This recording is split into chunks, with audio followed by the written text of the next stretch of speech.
청취자 여러분 안녕하세요. 코스피가 연일 사상 최고치를 경신하는 이 뜨거운 축제장 속에서 왜 수많은 개인 투자자들이 시장 하락에 전 재산을 거는 그 역배팅에 뛰어들고 있는지 파헤쳐보는 겁니다. 네, 증시 하락에 베팅한 인버스 개미들이 왜 거듭 눈물을 흘릴 수밖에 없는지 그 이유를 알아봐야죠. 네, 그 구조적이고 심리적인 이유요. 맞습니다. 오늘 우리가 나눈 이 현상은 단순히 누군가의 불운한 투자 실패담 이렇게 치부하고 넘길 일이 아니거든요. 단순한 실수가 아니라는 거죠. 네, 인간의 아주 깊은 심리적 편향, 그리고 파생 상품이 가진 차갑고 복잡한 수학적 구조가 정면으로 충돌하면서 만들어낸 현상입니다. 오늘의 이 심층 탐구를 통해서 시장 표면 아래에서 도대체 어떤 일들이 벌어지고 있는지 원리를 짚어보겠습니다. 좋습니다. 그럼 지금의 시장 상황부터 좀 극적으로 대비를 해볼게요. 지금 주식시장은 그야말로 펄펄 끓는 용광로 같아요. 엄청난 강세장이죠. 코스피가 4,600선, 4,900선을 차례로 넘더니 단숨에 5,800선까지 돌파했습니다. 연일 사상 최고치를 갈아치우고 있어요. 네, 분위기가 엄청납니다. 삼성증권 리포트를 보니까 2026년 코스피 밴드 상단이 기본 5,400에서 최대 6,400까지 열려 있다고 분석을 했더라고요. 게다가 코스피 12개월 예상 자기자본 이익률, 그러니까 ROE가 11.2%를 기록했어요.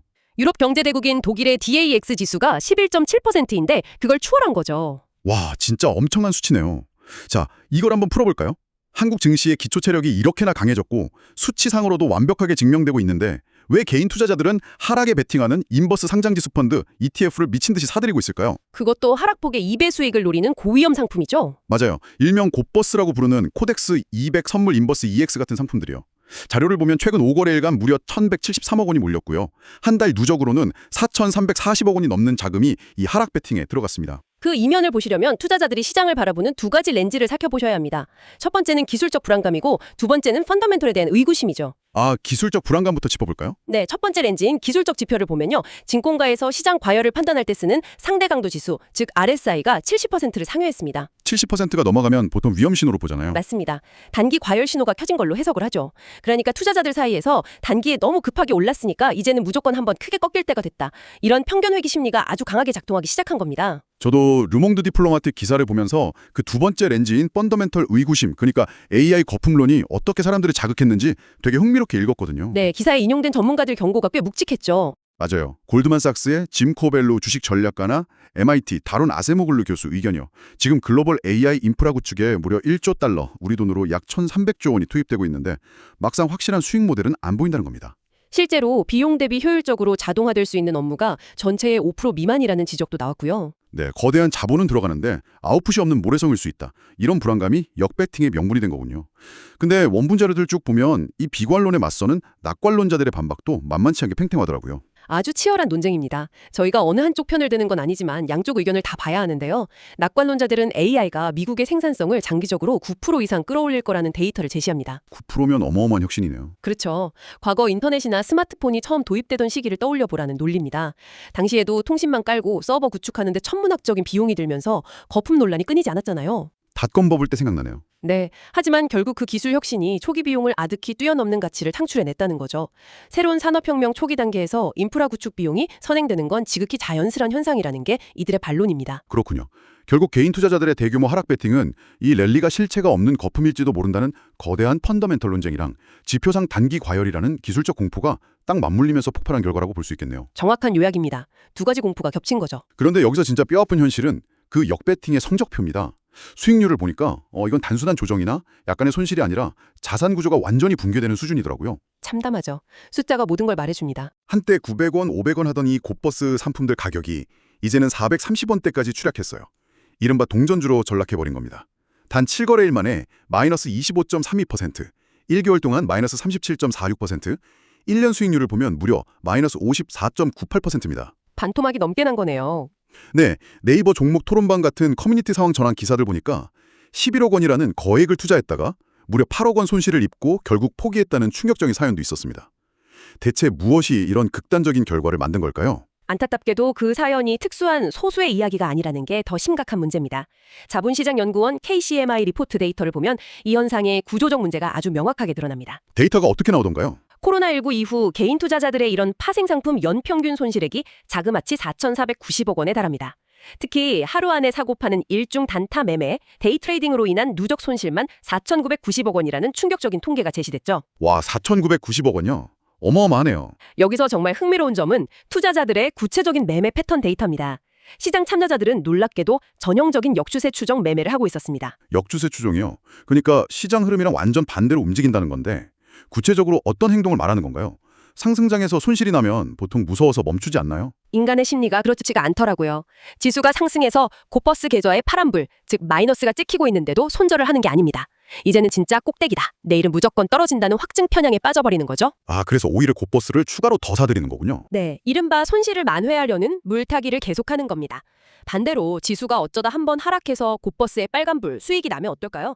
다시 손실 날까봐 두려운 마음에 아주 작은 이익만 보고 재빨리 팔아버립니다. 이익은 아주 짧게 끊어먹고 손실은 물타기로 눈덩이처럼 키우는 거네요. 이런 패턴이 장기 상승장이랑 만나면 완전히 악순환의 늪에 빠지겠어요. 기하급수적으로 계좌가 녹아내리는 지름길이죠. 정치자 여러분, 여기서 아주 핵심적인 질문을 하나 던져보겠습니다.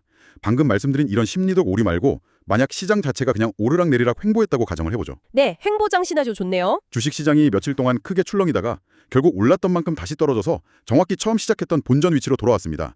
그렇다면 하락에 2배로 베팅한 고버스 투자자의 계좌도 지수처럼 본전을 유지하고 있을까요? 많은 분들이 그럴 거라고 착각하시죠. 제가 일상적인 비유를 하나 들어볼게요. 여러분이 러닝머신 위에서 앞이 아니라 뒤를 보고 뛰고 있다고 상상해보세요. 러닝머신이 앞으로 휙 돌았다가 뒤로 휙 돌았다가 결국 처음 멈춰있던 제자리로 딱 돌아왔습니다. 기계는 제자리지만 여러분은 이미 중심을 잃고 뒤로 넘어져서 한참을 뒤처진 상태가 될 겁니다. 아주 직관적이고 훌륭한 비유네요. 바로 그 러닝머신에서 밀려나는 현상이 고버스 상품이 가진 가장 치명적인 구조적 결함이자 파생 상품을 다룰 때 반드시 이해해야 할 수학적 원리인 음의 복리 효과입니다. 아, 음의 복리 효과 이거 진짜 중요한 거잖아요. 정말 중요하죠. 차분하게 짚어보겠습니다. 인버스나 레버리지 ETF는 투자자가 보유한 전체 기관의 누적 수익률을 추종하도록 만들어지지 않았습니다. 누적이 아니라고요? 네, 철저하게 매일매일 하루치, 즉 일별 수익률의 배수를 추종하도록 설계되어 있습니다. 아, 투자자는 한 달이나 1년을 꼭 참고 들고 있는데 상품 자체는 매일매일 하루 단위로 리셋되면서 계산을 새로 한다는 거군요. 맞습니다. 저희가 수학 계산을 한번 같이 해보죠. 기초지수가 100에서 시작했다고 가정해보겠습니다. 첫날 지수가 크게 출렁여서 10% 폭락해 90이 되었습니다. 네, 90이 됐네요. 그리고 둘째 날 시장의 반등에서 90이었던 지수가 11.1% 상승해 다시 정확히 100으로 원상복구되었습니다. 지수 자체는 100에서 100으로 끝났으니까 기간 수익률은 정확히 0%죠. 지수는 전혀 변동이 없네요. 그럼 마이너스 2배 수익률을 추정하는 고버스는 어떻게 되나요? 첫날 지수가 10% 하락했으니까 고버스는 그 2배인 플러스 20% 수익이 났겠네요. 내 원금 100이 단숨에 120으로 불어났을 거고요. 여기까지는 기분이 아주 좋습니다. 네, 딱 거기까지가 함정의 시작입니다. 120으로 몸집이 커진 상태에서 둘째 날을 맞이하잖아요. 둘째 날 지수가 11.1% 상승했죠. 네, 그럼 고버스는 그 2배인 마이너스 22.2%의 손실을 당하게 됩니다. 자, 여기서 중요한 건 이 마이너스 22.2%가 처우 원금인 100이 아니라 불어난 자산인 120에 곱해진다는 겁니다. 아, 120에 22.2%가 깎이는 거군요. 맞습니다. 120에서 22.2%가 깎여나가면 최종 자산은 120이 아니라 93.36으로 쪼그라듭니다. 와, 지수는 100에서 100으로 그냥 돌아왔을 뿐인데 내 원금은 단 이틀 만에 가만히 앉아서 6.64%가 증발해버린 거네요. 그렇습니다. 르몽드 디플로마티크의 시뮬레이션 자료에서 1.53% 손실 시나리오 등 다양한 사례를 드는 이유가 바로 이 수학적 구조 때문입니다. 이거 정말 섬뜩한 수학이네요. 지수가 오르락내리락하는 변동성 장세나 지루하게 횡보하는 박스권 장세에서는 내가 장기적인 하락 방향을 귀신같이 맞췄다고 하더라도 무조건 손해를 볼 수밖에 없군요. 시간이 지날수록 매일매일의 변동성 때문에 갉아먹히니까요. 그래서 전문가들이 고버스를 두고 가만히 들고만 있어도 계좌가 녹아내리는 마법이라고 부르는 겁니다. 그렇다면 이 모든 것이 의미하는 바는 무엇일까요? 이 끔찍한 음해복리 효과 하나만으로도 충분히 위험해 보이는데 우리가 분석한 자료들을 보면 투자 설명서 구석구석에 아직 우리가 놓치고 있는 숨겨진 비용들이 더 숨어 있다고 하잖아요. 네, 아직 끝이 아닙니다. 이 부분도 하나씩 짚어보죠. 첫 번째가 콘탱고 현상으로 인한 롤오버 비용이던데요. 아주 중요한 포인트입니다. 많은 분들이 고버스 ETF를 살 때 단순히 주식을 공매도한다고 생각하시는데 사실 이 상품들은 코스피 200 선물 계약을 주로 거래합니다. 선물이요? 네, 선물이라는 건 미래의 특정 시점에 거래하겠다는 약속이죠. 그래서 만기일이 존재합니다. 통상적으로 선물 시장에서는 미래의 가격이 현재 현불 가격보다 비싸게 형성되는 콘탱고 현상이 나타납니다. 미래 가격이 더 비싸다. 네, 그럼 만기가 다가오면 이 펀드는 유지를 위해서 만기가 다 된 계약을 팔고 그 다음 달 만기인 비싼 계약을 새로 사야 합니다. 이 교체 작업을 롤오버라고 부르는데 싼 걸 팔고 비싼 걸 사야 하니 당연히 여기서 비용이 발생하겠죠. 잠깐만요. 이해를 돕기 위해서 제가 렌터카 비유를 한번 써볼게요. 제가 차를 한 달 렌트했는데 이걸 한 달 더 연장하려고 보니까 렌터카 직원이 고객님 다음 달 예약은 미래 가격이라 프리미엄이 붙어서 하루 렌트비가 조금 더 비쌉니다. 이렇게 말하는 거랑 비슷한 거네요. 아주 정확한 비유입니다. 나는 그냥 똑같은 차를 계속 타면서 포지션을 유지하고 싶은 것뿐인데 계약을 연장할 때마다 그 가격 차이만큼 내 주머니에서 계속 돈이 빠져나가는 구조라는 거죠. 맞습니다. 투자자는 화면에 찍힌 지수만 보고 있지만 펀드 내부에서는 매달 그런 비싼 연장 비용을 치르고 있고요. 그 비용은 고스란히 ETF의 순자산 가치, 즉 NAV를 야금야금 갉아먹게 됩니다. 장기 투자할수록 이 롤오버 비용 누적액은 절대 무시할 수 없는 수준이 되죠. 렌트비 연장 요금만 해도 너무 억울한데 두 번째 숨은 비용인 배당의 부재를 보면 더 기가 막히더라고요. 네, 배당 문제도 크죠. 우리가 일반적인 코스피 200 현물 ETF를 들고 있으면 그 안에 편입된 삼성전자나 현대차 같은 기업들이 주는 배당을 받을 수 있잖아요. 리포트를 보니까 현재 코스피 배당 수익률이 대략 2.05% 정도 되던데요. 그렇습니다. 하지만 인버스 투자자들은 주식 현물을 보유한 것이 아니기 때문에 기업으로부터 배당을 전혀 받을 수 없습니다. 세장 상승에 베팅한 일반 ETF 투자자들은 매년 2%가 넘는 배당 수익을 차곡차곡 쌓아가면서 수익률을 방어하거나 높여가는데 말이죠. 곧버스 투자자들은 그 2.05%의 방어막 자체가 아예 없는 거네요. 똑같이 1년을 투자했다고 가정하면 시작부터 이미 2.05%의 성과 격차를 안고 불리한 게임을 하는 셈입니다. 네, 기울어진 운동장이죠. 시작부터 2%를 떼고 들어가는 게임이라니 벌써 숨이 막히는데요. 그런데 자본시장연구원 리포트를 보니까 세 번째 숨은 함정이 더 있더군요. 최근 상장된 테마형 레버리지 내 인버스 상품 10개 중 8개가 일반적인 방식이 아니라 합성 방식으로 운용된다고요. 주식이나 선물을 직접 사는 게 아니라는 건가요? 네, 합성 ETF라는 건 자산운용사가 기초자산을 직접 사고 파는 번거로움을 피하기 위해서 증권사와 파생상품 수익률 수합 계약을 맺는 구조를 말합니다. 쉽게 말해 운용사가 증권사한테 우리가 추종하는 지수 수익률을 네가 보장해줘 라고 계약을 맺는 거죠. 아, 증권사가 수익률을 맞춰주는 거군요. 네, 근데 증권사는 자선단체가 아니잖아요. 그 수익률을 보장해주는 대가로 운용사로부터 일종의 프리미엄, 즉 수합 스프레드라는 비용을 떼어갑니다. 이 수합 비용 역시 투자 설명서 전면에 크게 드러나지 않지만 ETF 성과에서 지속적으로 차감되는 또 하나의 은밀한 킬러입니다. 와, 이거 정말 완벽한 덫이네요. 지수가 횡보만 해도 음해복리로 계좌가 녹아내리는데 거기에 매달 렌터카 연장비 같은 롤오버 비용 빠져나가지? 1년에 2% 넘는 배당금은 한 푼도 못 받지. 게다가 합성 ETF면 증권사의 수합 비용까지 상납해야 하네요. 비용 덩어리인 셈이죠. 이러니까 전문가들과 금융당국이 그렇게 목소리를 높여 경고하는 거군요. 금융당국이 굳이 기본 예탁금을 1,000만 원이나 걸어두고 사전교육 이수까지 의무화한 이유가 이제 확실히 이해가 갑니다. 맞습니다. 보호장치가 필요한 거죠. 삼성증권 리포트나 전문 투자 블로거들이 입을 모아 말하는 결론도 같잖아요. 인버스와 레버리지 상품은 절대 장기 투자용으로 들고 가는 수면제가 아니다. 오직 1일에서 3일 단위로 짧게 치고 빠지는 철저한 단기 리스크 해지용으로만 써야 한다. 정말 명심해야 할 조언입니다. 청취자 여러분, 오늘 이 깊은 구조의 세계를 함께 살펴보시니 어떠신가요? 여러분이 내일 당장 비즈니스 회의를 준비하시거나 소중한 개인 자산을 리밸런싱 하실 때 도구의 목적과 작동 원리를 정확히 아는 것이 얼마나 중요한지 깨달으셨을 겁니다. 용도에 맞게 써야죠. 맞아요. 못을 박아야 하는데 드라이버를 가져와서 내리치면 손만 다치고 못은 안 박히잖아요. 단기 해지용으로 아주 날카롭게 벼려진 수술용 메스 같은 곧버스를 든든한 장기 예금처럼 쥐고 있으면 시장이 오르든 내리든 상관없이 피를 흘리게 됩니다. 자, 여기서 이 모든 자료들을 종합해서 마지막으로 한번 깊게 생각해 볼 중요한 문제가 있습니다. 어떤 문제죠? 현재 시장은 막대한 글로벌 유동성과 인공지능이라는 거대한 시대적 내러티브를 등에 업고 5,800선을 돌파하며 질주하고 있습니다.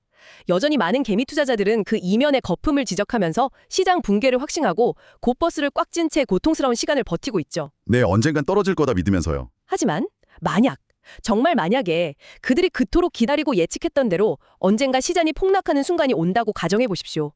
이미 음해복리 효과로 뼈대가 무너지고 롤로버 비용과 스왑 스프레드로 살이 깎여 나가고 배당 소외로 체력마저 고갈되어서 원금이 400원대 동전주로 완전히 녹아내려버린 상태라면 그 거대한 시장의 폭락이 과연 그들에게 온전한 승리와 수익을 가져다 줄 수 있을까요? 아, 이미 돈이 다 녹아버렸으니까요? 그렇습니다. 어쩌면 우리가 여기서 진짜 던져야 할 질문은 이것일지도 모릅니다. 개인 투자자들의 막대한 자금이 이토록 복잡하고 비용이 많이 드는 구조적 파생상품에 묶여있는 동안 과연 그들은 스스로의 자산을 방어하고 있는 것일까요?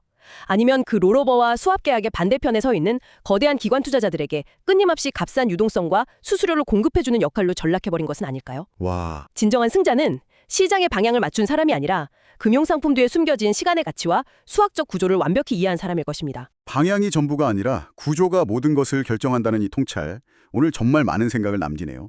단순해 보이는 매수 버튼 하나 뒤에 이렇게 복잡한 금융의 역학이 숨어 있다는 사실이 놀랍습니다. 네, 구조를 모르면 이길 수 없는 게임이죠. 청취자 여러분도 오늘 들으신 이 차가운 수학의 원리와 기관들의 보이지 않는 계약 구조를 곰곰이 곱씹어 보시면서 여러분만의 더 날카롭고 단단한 시각을 가져보시길 바랍니다.